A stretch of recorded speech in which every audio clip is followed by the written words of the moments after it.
What's up, everybody? Did you know that roughly 112,000 people get a ticket every single day? That works out to about 1 in 5 drivers getting a ticket every single year. And with numbers like that, it can happen to the best of us. And while those tickets might only be 150 bucks or so, over the course of a few years, you could pay over $1,000 more because of this record increasing your insurance rates.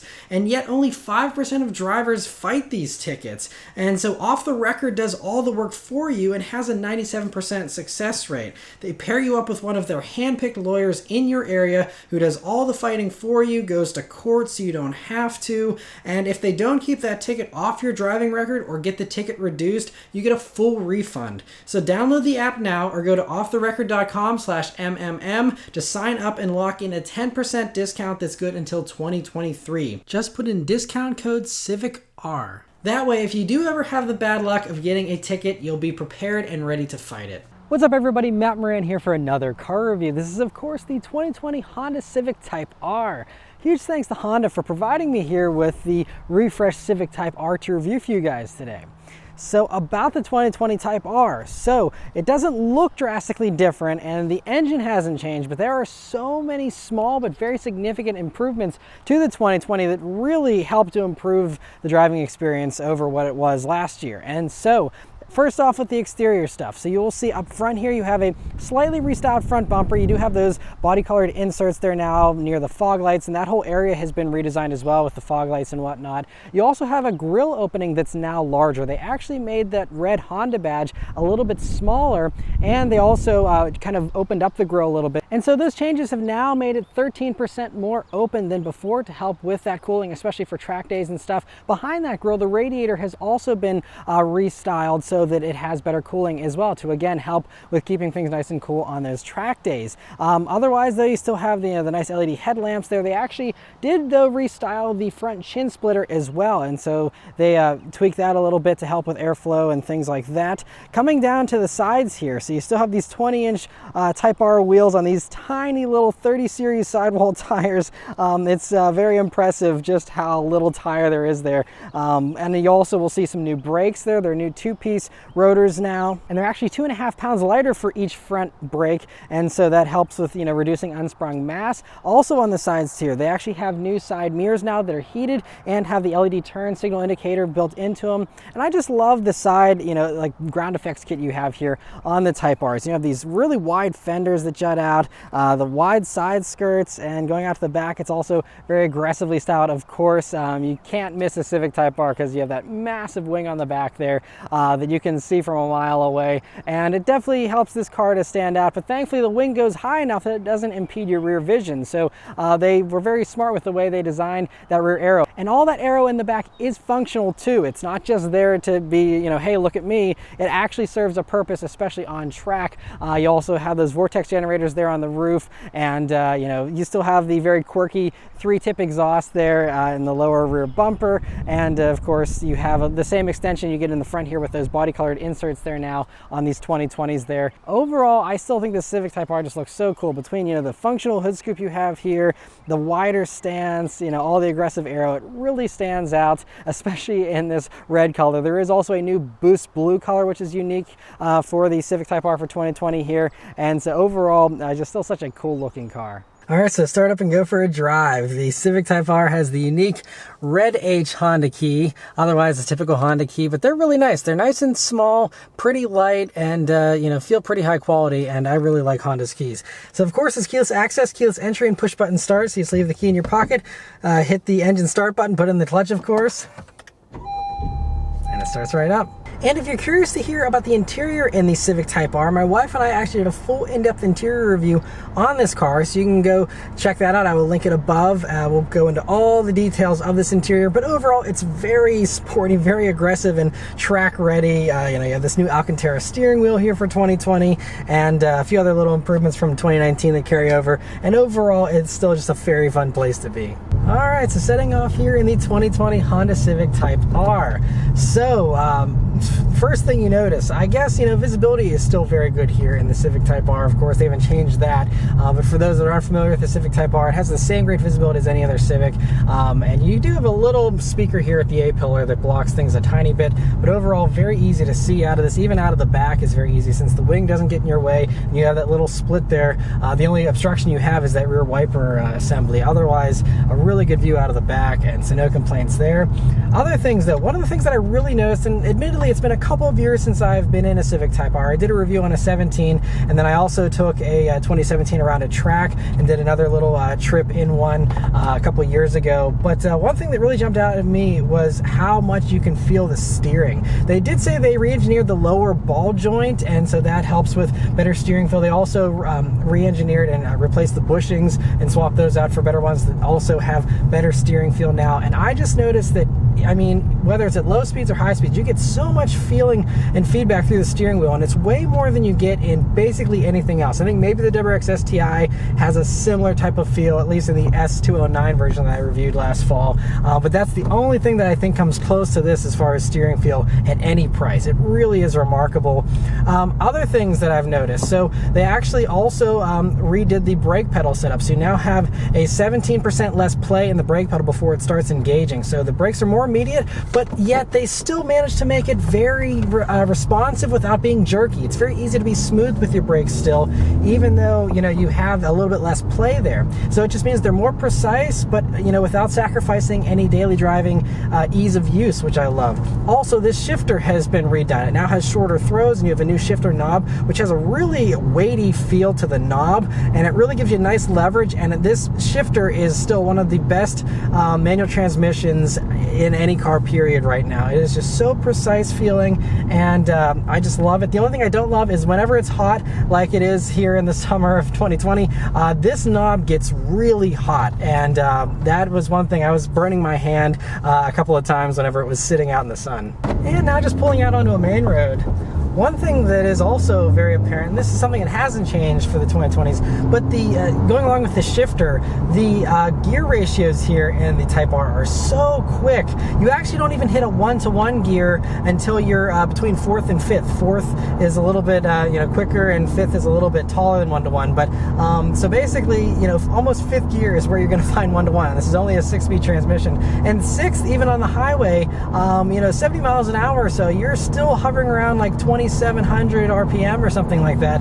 So it can be a little bit more involved on the highway because of that, but I love it at non-highway speeds, especially because it means this car just wants to go. And so that's why this car, even though it's not super fast, it's so involving, and you're just ripping through the gears, and it just constantly is in boost because it's always at a higher RPM usually. And so it really makes this feel very sprightly and just feels like it wants to go all the time. But I'm going to go ahead and put it up into the R mode, and let's turn down onto this back road and see how it does. And here we go. Great throttle response.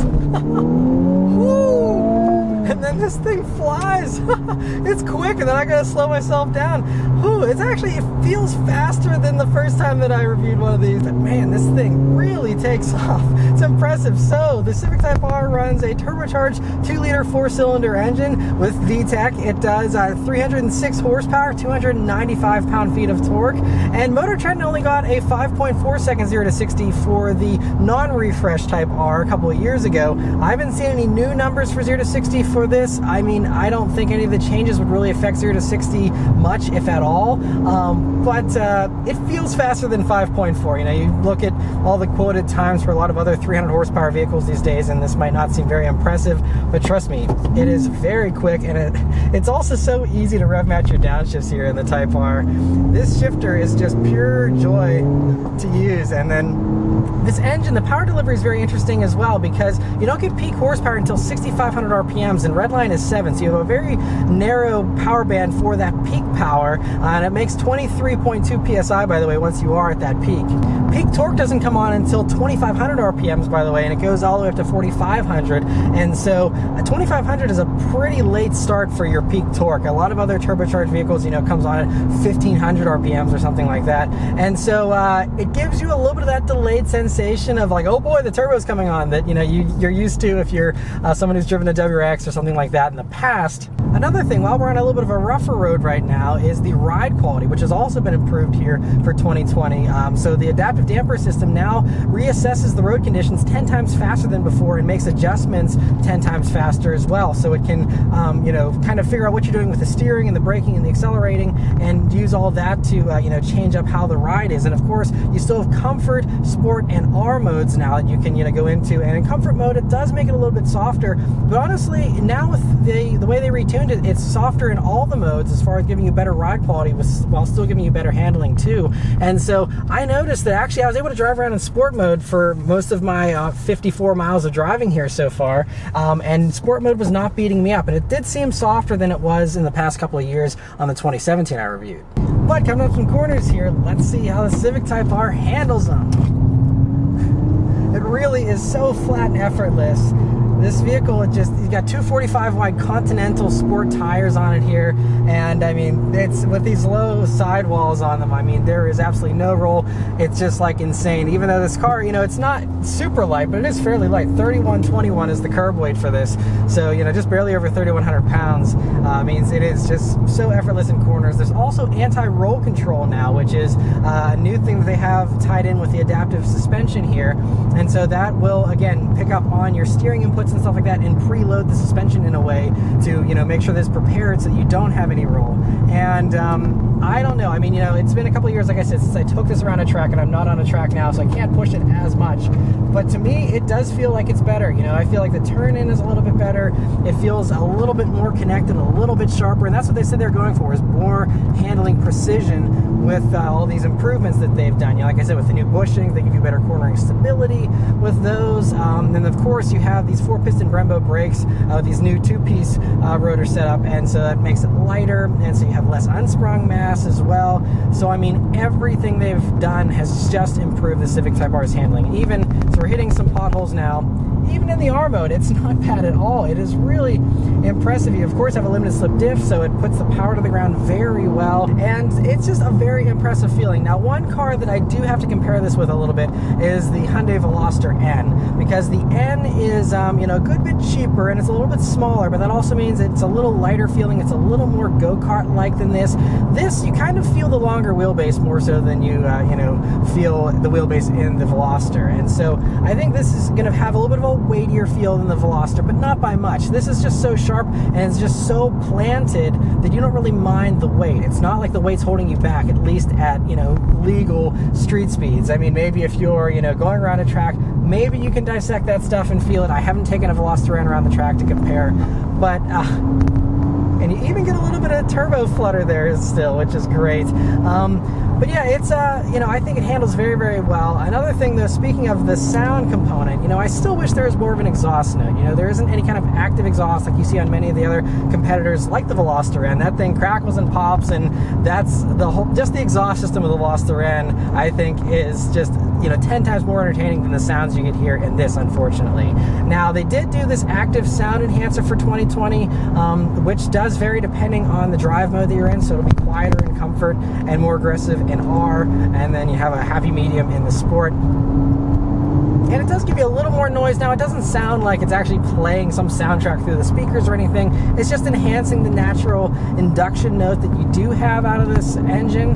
And it doesn't sound bad or anything. It's just, again, it isn't making me giggle every time I shift like the Veloster N does. And, I mean, it might be a silly thing to some people, and of course you can, in the aftermarket, put on your own exhaust to make it as loud as you'd like. But, having all the, crackles and pops and things like that, it might be juvenile, but this is a juvenile looking car, so I don't know why they don't put the crackles and pops in, honestly. And let's do another acceleration. Got those shift lights coming on, and whoo, over $5,000, this thing really takes off. Like it is exhilarating. I love the way this thing feels. Over $5,000, that sweet spot. Maybe some of that's that VTEC sensation as well from of old. It's just one of those cars that really makes you hate traffic with a passion, because it's one of those cars, the second you find an empty back road, it is pure bliss, because again, the limits just feel limitless. It just continues to just give you all the grip you want, all the handling you want, that's what puts a grin on your face. So it substitutes, instead of getting a grin out of the exhaust and all that kind of stuff, instead you get a grin out of just how well this thing handles. And it is so well dialed in. And not that the 2017 was bad in any way. Again, I was very impressed with that around the track and stuff. But this just really, it's pretty impressive to me. And this is my first time taking a Type R on my own back roads. But, I am enjoying this more than I did the past 2 times that I drove the Type R. I can say that for sure. It was impressive when I first drove it a couple of times, but this time I am really thoroughly impressed. But yeah, with the steering, you can feel every single little groove in the road and every single thing you can feel under the tires. It's really impressive. And the weight is really great too. Of course, that is customizable. That's part of the drive mode. So in R mode here, it's going to be a little bit heavier than what it is in the sport, and of course comfort's even lighter. That also changes your throttle response as well. And I actually think the throttle response is a little bit too relaxed in comfort mode, so that's why I've been driving in the default sport mode most of the time as well. But here in the higher RPMs, it really sings. Sounds really good. It almost just wants me to leave it in these higher RPMs, because that's where this thing really can explode out of a corner. This one here. Yeah, it grips so much. That corner usually provokes understeer out of cars that want to do it, or oversteer, depending on the type of setup. But this, totally fine. Just tons of grip, totally neutral. And yeah, I haven't found any understeer. It is just hands down just such a good handler, much like you would expect from the Type R. But I think, the biggest improvement to me is that, again, you can take it out of the R mode, go back into sport, things calm down a little bit, but you still have razor sharp throttle response. Now, you do have a decent amount of road noise and stuff, so don't think this is going to be as refined as some luxury car or something. It's not. But, once the roads are smoother and nicer like this one is, it's a very nice daily driver. You have a, 540 watt stereo, you have all your smartphone connectivity, all that kind of stuff. And although these seats don't breathe too great, because they do kind of give you a pretty intense hug here with these bolsters, but that's great around corners. So that's one of the things that maybe over the course of a long day might not be great, because especially, even though it's not super hot and I have the air conditioning on here, my back is getting a little hot with these seats. But anyway, I'm going to be driving the Type R here for an entire week thanks to Honda. So I'll be driving all over the place. I'm going to go on the highway some more. I'm going to be doing some more backroad stuff. Then I'll come back and give you guys my real world fuel economy, as well as any other observations that I have here over my week of driving. Alright, so I've been driving the 2020 Civic Type R for a week now, and I've really enjoyed my week with it here. I ended up putting about 187 miles on it here in my week of driving, and it was just a ton of fun. The way that everything's dialed in, every single time I rev match the downshift, I love it. It feels great. If you don't want to do it, you can leave the car in the Type R mode and then have it do the downshifts for you there with the rev matching. And but it just feels so good to drive. And there was a couple of things that really impressed me. One of the biggest things is the adaptive suspension system, which I took on the highway, and it is remarkable just how big of a difference it makes. It was actually kind of shocking, and I was riding with a buddy of mine, and we were both just kind of cruising on the highway in it, and leaving it in the sport mode, it's about what you would expect. It's pretty comfortable still, that is one of the big things they changed here with the 2020s, and so it is certainly livable in sport mode. But then it's kind of crazy if you are on a highway that's not perfectly smooth and has some imperfections and some dips and stuff.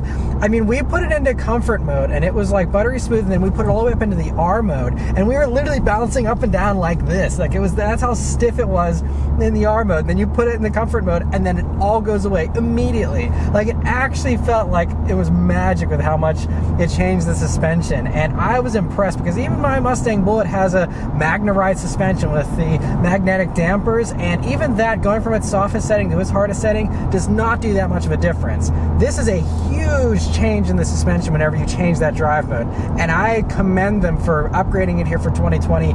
It's phenomenal. My memory's a little foggy on the 2017s that I drove a couple of years ago, but I remember those wishing they were a little bit more comfortable. Now with this, I actually think it's totally comfortable in sport mode, but if you want a little extra comfort, you put it into that comfort mode, no issues whatsoever, and it is really impressive just how well it'll soak up those bumps. It really can play the Jekyll and Hyde as far as the suspension stiffness really, really well. But we'll do a little acceleration here because that's been one of the most fun parts of the week with the Type R. I mean, it's so good with not having any torque steer, and from $5,000 and over, I mean, this thing still just puts a huge smile on my face, and it is really fun. Now, I still do wish there was more sound, and you know, that's the thing that I think, you know, I keep coming back to the Veloster N and how the Veloster N is a little more juvenile with the way that it makes me giggle, you know, whenever you're accelerating and it's crackling and popping and stuff. But that also has a very adjustable suspension and all that kind of stuff, and you know, that's really, I think, the main competitor to this. Obviously, this is a lot more practical with its 4 doors and bigger hatch and larger, roomier space and stuff. But you know, this is a good bit more expensive than the Veloster N. You can get one of those, you know, for about $30,000 with the performance package and everything else. And this, you know, this one as tested is just under $38,000 now for a 2020 Type R. So that's a decent jump of, you know, about $8,000 or so. And yes, you do get a little bit more horsepower, but this doesn't feel really significantly faster than the Veloster N, in my opinion, because the Veloster N is smaller and lighter than this, and so that certainly, I think, helps the Veloster N's case. But you know, I think it's just, they're very different feelings because, you know, that has a little bit more drama to it with wheel spin and stuff like that, versus this, you know, this has more grip, it has a little bit more weight, but it's a little more sure-footed. You have more confidence, I think, in this than you do in the Veloster N. But the Veloster N is just so tossable and fun, and still is so capable. They're both such good cars, but I think if you are price sensitive, I don't know if this is $8,000 better than a Veloster N, and that's kind of my sticking point with the Type R. It's a ton of fun. I absolutely love it, and especially if you just, you know, are into Type Rs, you're into, you know, what this car offers, then totally go for it. But like I said, I think, you know, for my money, I would probably still go for a Veloster N, but that's not to say this isn't great. I mean, there's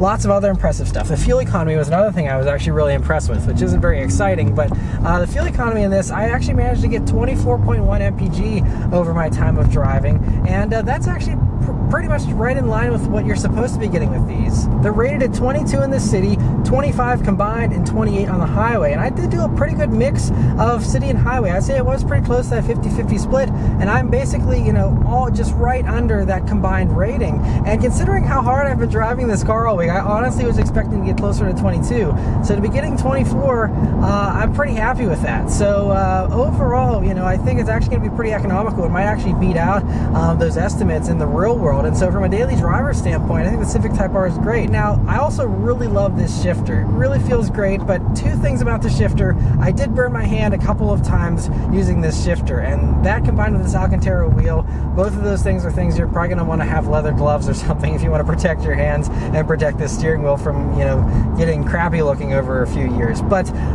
that's one thing. Another thing is it actually locked me out of second gear a couple of times whenever I was driving it, and that's something that you know, sometimes happens with other manual transmissions. My Mustang actually has a similar issue. It's at high RPM shifts when you're, you know, right at like breadline and you shift into second. There's twice where it wanted to lock me out, but it hasn't done it consistently, and it's, again, was a very rare occurrence, so it's not a huge deal. I don't know if, you know, maybe changing fluids or something like that for the gearbox would help, but just one interesting little thing I noted there. Yeah, I mean, just going around corners, it just loves to dive in. It just, this car is such a joy. This would really be a fun car to daily drive every single day. I mean, you know, like I said, these seats are a little racy and stuff. What I would personally love to see, if I'm giving a wish list to Honda, is a Civic Type R Limited or something like that, with a smaller spoiler in the back and a more comfortable seating setup with leather, power, heated seats, something like that.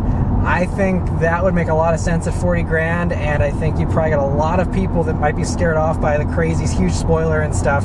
I think those people might be tempted into this because I think it does drive better than a Golf R for 40 grand, even though the Golf R gives you all-wheel drive, but I like the way this drives better than that. I think this hands down drives better than a WRX STI. Those are similar with their engagement and stuff, but this just seems to have even better steering feel. It just feels even more alive, and and you have also very good fuel economy, which is something you definitely don't get in the STI. So I would probably take one of these unless you need the all-wheel drive with the Golf R or the STI. I would take this over those. But again, I think ultimately I would still go for the Veloster N, but this is a very close second in my mind. It's still a fantastic choice for anyone who's opposed to the Hyundai for whatever reason. This is still going to be really, really good, and this could potentially hold its value better as well, since this is kind of a legendary vehicle. You know, they label each one of them as far as their production and, you know, how many they're making and all that kind of stuff, and it's a car they're not making a lot of either, so it could become, you know, a little more collectible down the road too, who knows. And one last but significant thing I do want to mention as far as daily driving one of these is the safety tech you get here in the Civic Type R. So, you know, now for 2020 it gets Honda sensing as standard, and so that means you get adaptive cruise control with lane keep assist, and you get all the other stuff, the automatic emergency braking, all that kind of stuff. It doesn't give you blind spot monitoring. There's no way to get blind spot monitoring in a Type R still, which is strange because you have all this other very advanced tech and you still don't have any blind spot monitoring, which I've personally gotten used to and I really like. But this car has good visibility, so looking over your shoulder isn't a big deal. There's not really any blind spots, so it's not too bad in that regard. But that is, you know, the only exclusion. But I mean, the lane keep assist on the highway, Honda sensing is one of the best as far as even on windy highways at 70 miles an hour. It has no problem coping with those turns. If you're on a long road trip, this will really take some of the fatigue off of you in your Type R. And of course, it won't shift gears or anything, so you are kind of stuck to just 6th-gear speeds with that adaptive cruise. But it is still nice that at least, you know, it's able to do that amount of you know, steering and driving for you on the highway. Of course, you do have to pay attention and stuff. It's not autonomous or anything close to that, but it is just a really nice extra thing that, you know, is bundled in here and a nice new feature for 2020. And especially if you do a lot of road trips, I think that could be a strong reason to go for a 2020 over, you know, a cheaper used 2017 to 2019 version, because Honda sensing is really so well done, and like I said, still one of my favorite systems to use as far as adaptive cruise and the lane keep assist. Overall, I absolutely love driving the Type R. It's so much fun to live with for a week, and if you're considering one of these, I don't think you'll be disappointed if you buy one. It is really a fun car, and you know, some people might say it doesn't feel fast enough or crazy enough, and I think it is plenty of power. But if you do want more power, the great thing with turbo motors is it's one tune away from more power, and it can be that simple, and you can always do more as well, of course, in the aftermarket, like the Honda community is well known for. But if you just, you know, even do a little tune, you get even more power out of this thing, and it'd be even crazier if that's what you're looking for. But yes, that's about all my thoughts here in the Civic Type R. It's just, this car is so much fun to drive. Absolutely love it. Anyway, let me know your thoughts on the Civic Type R in the comments below. Thank you guys very much for watching, and I'll see you on the next one. Take care.